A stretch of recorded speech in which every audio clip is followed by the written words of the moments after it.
Bonjour Audrey. Bonjour Raphaël. Le Mpox n'est pas le nouveau Covid. Voilà ce qu'a tenu à affirmer l'OMS, peut-être pour rassurer, alors que des cas sont identifiés désormais sur tous les continents. L'organisation qui déclenche le niveau d'alerte sanitaire le plus élevé. Alors on va parler de ce virus et plus précisément à des risques d'épidémie en lien avec les changements environnementaux, puisque c'est la chronique environnement, ça ne vous aura pas échappé.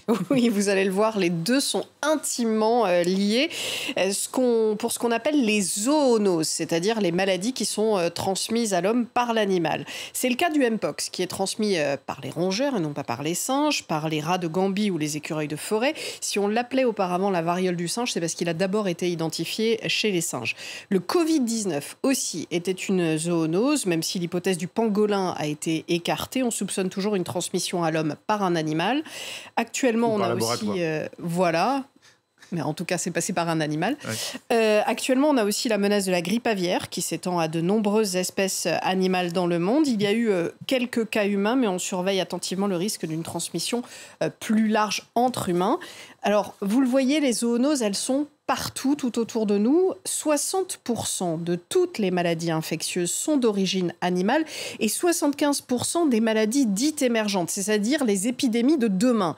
Il y a donc une augmentation dans le temps de la part des maladies d'origine animale et ça, eh bien, c'est dû aux modifications de notre environnement, comme nous l'explique Romain Palich, infectiologue à l'hôpital de la Pitié-Salpêtrière. Dans les hypothèses qu'on a, c'est notamment celle du réchauffement climatique et puis aussi de l'évolution de comment est-ce que nous, en tant qu'êtres humains, on se comporte sur la planète, qui va favoriser justement la proximité entre l'homme et l'animal.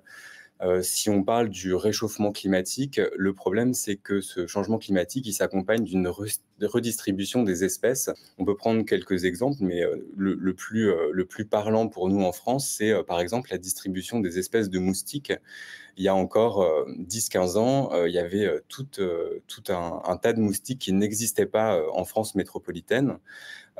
Et donc, c'est la raison pour laquelle on ne voyait pas de cas de certaines maladies qu'on dit autochtones. Donc, par exemple, on observait des cas de Zika ou des cas de dengue sous des climats plutôt tropicaux parce que les moustiques qui sont les vecteurs de ces maladies n'existaient pas dans des zones plus tempérées.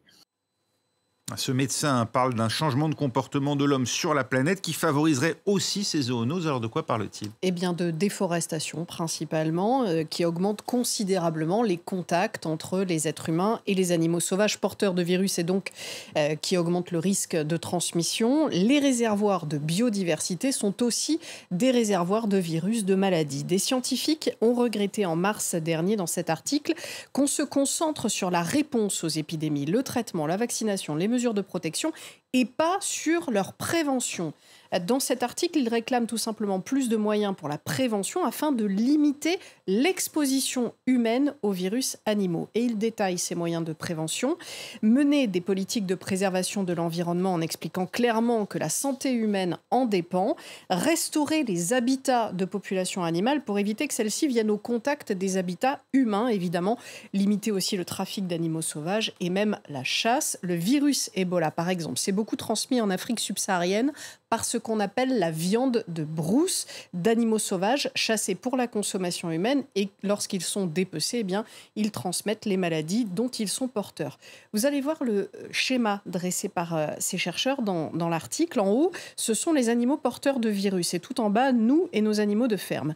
À gauche, c'est le passé. Les animaux sauvages restés dans leur habitat pouvaient répandre leur virus dans leur environnement dans lequel nous n'étions pas et donc nous étions protégés.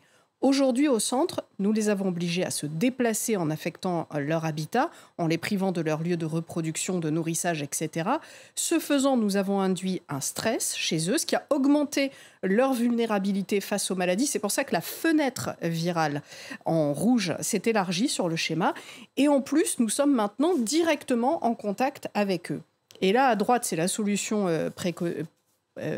proposée par ces chercheurs pour se protéger à l'avenir, restaurer les habitats, relocaliser donc les animaux pour limiter les contacts avec l'humain et donc les transmissions de maladies. Évidemment, dans la réalité, c'est très compliqué, mais ce qui est important de comprendre, c'est que les biologistes, les infectiologues, les climatologues réclament tous désormais la même chose, des aires sauvages protégées partout sur la planète pour préserver la santé humaine. Merci beaucoup Audrey.